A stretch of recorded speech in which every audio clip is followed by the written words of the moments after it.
Disintegrasi adalah sebuah keadaan tidak bersatu padu yang menghilangnya keutuhan dan persatuan serta menyebabkan perpecahan atau merupakan sebuah kondisi bangsa yang terpecah belah atau tidak bersatu karena adanya sebab dan terjadi di bidang tertentu.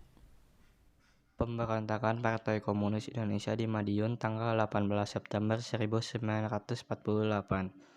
Pemberontakan ini dipimpin oleh Musso dan Amir Syarifuddin.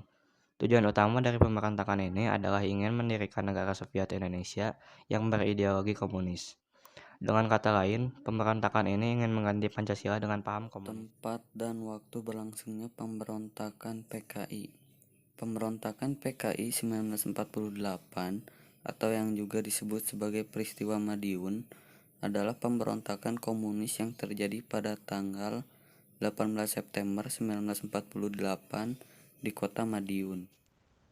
Tokoh-tokoh pemberontakan PKI Madiun yakni Dipa Nusantara Aidit atau dikenal dengan nama DN Aidit, kemudian Musso, Tan Malaka, Muhammad Haji Lukman, Heng Sniflit, Marco Kartodikromo, dan Xiao Gyokchan.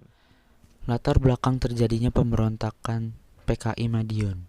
Pemberontakan ini diawali dengan jatuhnya kabinet RI yang pada waktu itu dipimpin oleh Amir Syarifuddin karena kabinetnya tidak mendapat dukungan lagi sejak disepakatinya perjanjian Renville.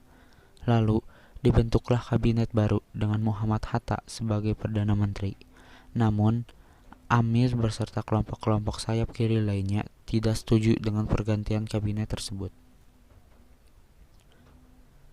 Dalam sidang Politbiro PKI pada tanggal 13 hingga 14 Agustus 1948, Musso, seorang tokoh komunis Indonesia yang lama tinggal di Uni Soviet, menjelaskan tentang pekerjaan dan kesalahan partai dalam dasar organisasi dan politik dan menawarkan gagasan yang disebutnya Jalan Baru untuk Republik Indonesia.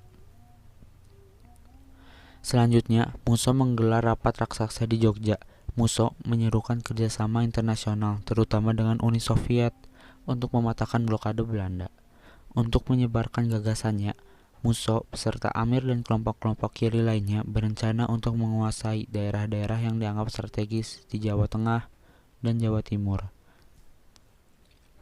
Rencana itu diawali dengan penculikan dan pembunuhan tokoh-tokoh yang dianggap musuh di kota Surakarta, serta mengadu domba kesatuan-kesatuan TNI setempat, termasuk kesatuan Siliwangi yang ada di sana. Cara penumpasan pemberontakan PKI. Untuk memulihkan keamanan secara menyeluruh di Madiun, pemerintah bertindak cepat. Provinsi Jawa Timur dijadikan daerah istimewa. Selanjutnya Kolonel Sungkono diangkat sebagai gubernur militer. Operasi penumpasan dimulai pada tanggal 20 September 1948 dipimpin oleh Kolonel A.H. Nasution. Salah satu operasi penumpasan ini adalah pengejaran Musso yang melarikan diri ke Sumoroto, sebelah barat Ponorogo. Dalam peristiwa itu, Musso berhasil ditembak mati, sedangkan Amir Syarifuddin dan tokoh-tokoh kiri lainnya berhasil ditangkap dan dijatuhi hukuman mati. Amir sendiri tertangkap di daerah Grobogan, Jawa Tengah.